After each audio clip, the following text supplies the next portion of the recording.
ಮಾನ್ಯ ಗ್ರಾಮೀಣಾಭಿವೃದ್ಧಿ ಸಚಿವರಾದಂತಹ ಪ್ರಿಯಾಂಕ್ ಖರ್ಗೆ ಕೊಟ್ಟಿರುವಂತಹ ಅದೊಂದು ಹೇಳಿಕೆ ರಾಜಕೀಯ ಜಟಾಪಟಿಗೆ ಕಾರಣವಾಗ್ತಾ ಇದೆ. ಅವರ ಹೇಳಿಕೆಗೆ ತಿರುಗೇಟು ಕೊಡುವಂತಹ ಕೆಲಸ ಆಗ್ತಾ ಇದೆ. ಬಿಜೆಪಿ ನಾಯಕರನ್ನ ಅಯೋಗ್ಯರಿಗೆ ಹೋಲಿಸಿದ್ರು ಸಚಿವ ಪ್ರಿಯಾಂಕ್ ಖರ್ಗೆ. ಬಿಜೆಪಿ ಪಕ್ಷದ ಅಯೋಗ್ಯರಿಗೆ ಮೋದಿ ಯಾಕೆ ಕರ್ನಾಟಕಕ್ಕೆ ಬರ್ತಾರೆ ಅಂತ ಗೊತ್ತಿಲ್ಲ. ಸದ್ಯ ಬಿಜೆಪಿಯವರಿಗೆ ನಾನು ಮನೆದೇವರಾಗ್ಬಿಟ್ಟಿದ್ದೀನಿ. ಇದು ಪ್ರಿಯಾಂಕ್ ಖರ್ಗೆ ಅವರ ಮಾತು. ನನ್ನ ಬಗ್ಗೆ ಮಾತನಾಡುವ ತನಕ ಅವರಿಗೆ ನಿದ್ದೆ ಆಗಲ್ಲ ಅಂತ ಕಾಣಿಸುತ್ತೆ.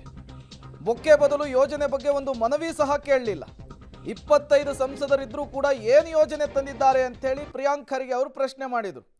ಅವರ ಆ ಪ್ರಶ್ನೆಗೆ ಈಗ ಬಿಜೆಪಿಯ ಕಲಿಗಳು, ಬಿಜೆಪಿಯ ನಾಯಕರುಗಳು ತಿರುಗೇಟನ್ನು ಕೊಡುವಂತಹ ಕೆಲಸವನ್ನು ಮಾಡುತ್ತಾ ಇದ್ದಾರೆ.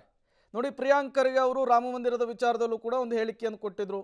ನನಗೆ ರಾಮನ ಮೇಲೆ ನಂಬಿಕೆ ಇಲ್ಲ, ನಾನು ಅಯೋಧ್ಯೆಗೆ ಹೋಗೋದಿಲ್ಲ, ಮುಖ್ಯಮಂತ್ರಿಗಳು ಮನವಿಯನ್ನು ಮಾಡಿಕೊಂಡ್ರೆ ನಾನು ಅಲ್ಲಿಯ ವಾಸ್ತುಶಿಲ್ಪವನ್ನು ನೋಡಲಿಕ್ಕೆ ಹೋಗ್ತೇನೆ ಅನ್ನುವಂತಹ ಹೇಳಿಕೆ.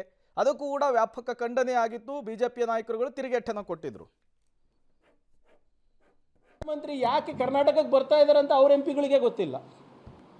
ಬಿಜೆಪಿ ಅವರಿಗೆ ನಾನು ಮನೆ ದೇವರಾಗ್ಬಿಟ್ಟಿದ್ದೀನಿ. ನನ್ನ ಹೆಸರು ಹೇಳಿಲ್ಲ ಅಂದರೆ ದಿನಕ್ಕೆ 1-2 ಸರಿ ಅವರಿಗೆ ನಿದ್ದೆನೂ ಬರೋಲ್ಲ, ಊಟನೂ ಜೀರ್ಣ ಆಗಲ್ಲ. ಹಂಗೆ ಇವರು ಆಗಿಬಿಟ್ಟಿದ್ದಾರೆ. ಈಗ ಪ್ರಧಾನಮಂತ್ರಿ ಬಂದಿದ್ದರು, ಒಂದು ಸಣ್ಣ ಅರ್ಜಿ ರೀ, ರೈಲ್ವೆ ಡಿವಿಷನ್ ಬಗ್ಗೆ ಸಣ್ಣ ಅರ್ಜಿ, NDRF ಬಗ್ಗೆ ಒಂದು ಸಣ್ಣ ಅರ್ಜಿ, ಏಮ್ಸ್ ಬಗ್ಗೆ ಕೊಡ್ಬೋದಾಗಿತ್ತಲ್ಲ.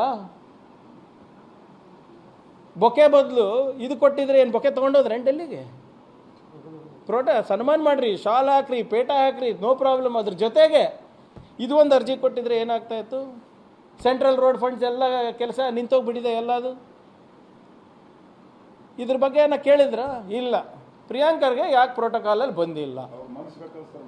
ಮನಸ್ಸಿಲ್ಲಲ್ಲ ಸರ್, ಮನಸ್ಸು ಇಲ್ಲ, ಆ ಕಡೆ ಬುದ್ಧಿನೂ ಇಲ್ಲ, ಅಸಮರ್ಥರು. ಸಾರಿ, ಅದಕ್ಕೆ ಪರ್ಯಾಯ ಎಲ್ಲ ಪದಗಳು ಹಾಕ್ಬಿಡಿ, ಅವಾಗ ಅದನ್ನು ಬರುತ್ತೆ. ಅಲ್ಲ ಬರ್ತದೆ. ಈಗ ನೀವೇನು ಹೇಳ್ತೀರಿ?